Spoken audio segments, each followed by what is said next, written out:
고 강금원 회장으로부터 돈을 받았지만 정치자금 용도로 받은 게 아니고 개인적으로 받아 쓴 돈이어서 정치자금법 위반이 아니다. 불법 정치자금 수수 혐의로 재판에 넘겨져 1심에서 유죄를 선고받은 송인배 전 청와대 정무비서관 변호인이 오늘 열린 항소심 첫 공판에서 주장한 내용입니다. 앵커 브리핑입니다. 송인배 전 비서관은 2010년 8월부터 2017년 5월까지 고 노무현 전 대통령 후원회장, 고 강금원 회장이 운영했던 충북 충주 시그너스 컨트리클럽 고문으로 이름을 올렸습니다. 이 기간 송 전 비서관은 급여, 차량 유지비 등 명목으로 2억 9,200만 원을 수수했고 검찰은 이 돈 전부를 정치자금법 위반으로 보고 기소했습니다.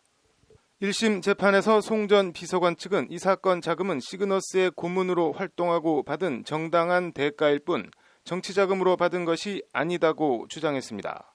1심은 그러나 송 전 비서관 측 주장을 기각하고 징역 1년에 집행유예 2년을 선고하며 받은 돈 가운데 정치자금법 공소시효가 지난 금액을 제외한 2억 4,519만 원 추징도 함께 명령했습니다. 송 전 비서관이 골프장 고문 위촉 당시 이력서를 제출하는 등 통상의 채용 절차를 거치지 않은 점, 채용 계약서 자체를 작성하지 않은 점 등을 고려한 판결입니다. 송 전 비서관이 고문으로 이름을 올린 7년 동안 경남 양산시에서 19대, 20대 국회의원 선거에 내리 출마하며 후보자 출정식, 출판 기념회 등 정치활동을 했음도 판결에 감안됐습니다. 오늘 열린 항소심 첫 공판에서 송 전 비서관 변호인은 고문활동을 하고 받은 정당한 대가라는 기존 주장에 받은 돈을 전부 다 생활비로 썼다고 거꾸로 치고 나왔습니다. 변호인은 먼저 고 노무현 전 대통령을 모시고 있던 분으로 지칭해 고 강금원 회장이 피고인이 모시고 있던 분과 굉장히 가까운 사이였다. 노 전 대통령 임기가 끝나면서 피고인이 직업도 수입도 없어 당장 생계가 막막해서 골프장 고문직을 맡겼다고 배경을 설명했습니다. 변호인은 그러면서 돈을 준 사람이나 받는 사람 모두 고문료를 정치활동에 쓴다는 생각이 전혀 없었다. 고문료는 대부분 생활비로 쓰였다고 말했습니다. 이런 전제이유에 변호인은 정치자금은 정치활동을 위한 비용으로 지출될 것이 명백히 예상돼야 하는데 그렇지 않으므로 무죄를 선고해야 한다고 주장했습니다. 일단 송 전 비서관은 노 전 대통령이 국회의원 시절부터 비서관을 지낸 원조 친노 측근입니다. DJ 정부 시절 노 전 대통령이 해양수산부 장관을 할 때는 장관실 사무관으로 따라 들어가 보좌했습니다.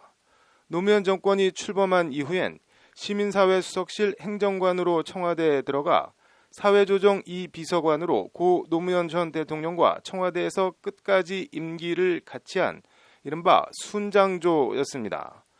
이후 정권을 넘겨주고 문재인 정부가 들어서기까지 송 전 비서관은 변호인 표현대로 직업도 수입도 없어 생계가 막막한 야인으로 지냈습니다.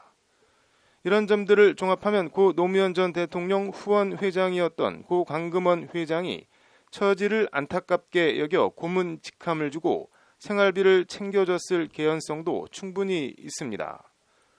이후 송 전 비서관은 문재인 정부 출범 직후 대통령 동선을 함께하는 청와대 제1부속비서관을 거쳐 정무비서관으로 화려하게 부활했다가 정치자금법 기소에 발목을 잡힌 신세가 됐습니다.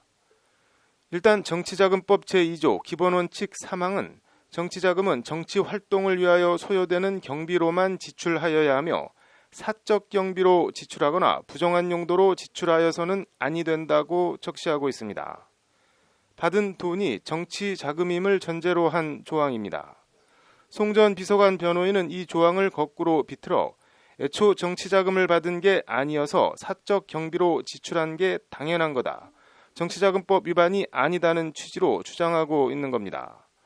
이에 재판부는 검찰에 이 돈이 모두 생계비로 사용됐다면 죄가 안 된다는 것에 검찰은 동의하느냐고 되물었습니다. 검찰은 이에 생활비 성격으로 받았다고 하더라도 정치활동과 불가분적으로 결합했다면 수수한 돈 전체가 정치자금이라고 답변했습니다. 재판부는 이와 함께 변호인에 대해선 정치자금법은 돈을 받을 때 범죄가 완성되는데 범행 후 생계비로 사용됐는지 확인할 필요가 있느냐고 물었습니다.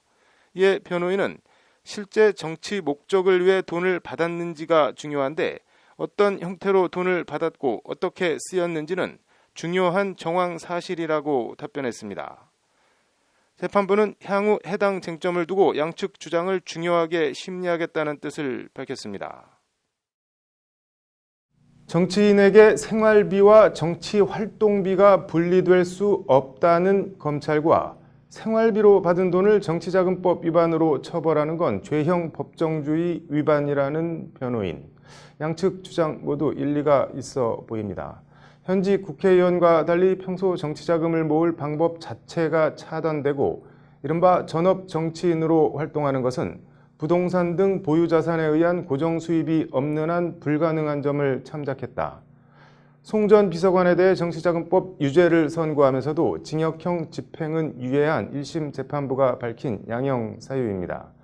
항소심 판결이 어떻게 나오든 돈 없으면 정치하기도 힘든 기울어진 운동장을 좀 평평하게 바로잡을 수 있는 노력들이 필요해 보입니다. 의도적으로 진입장벽을 치고 있는 게 아니라면 말입니다. 앵커 브리핑이었습니다.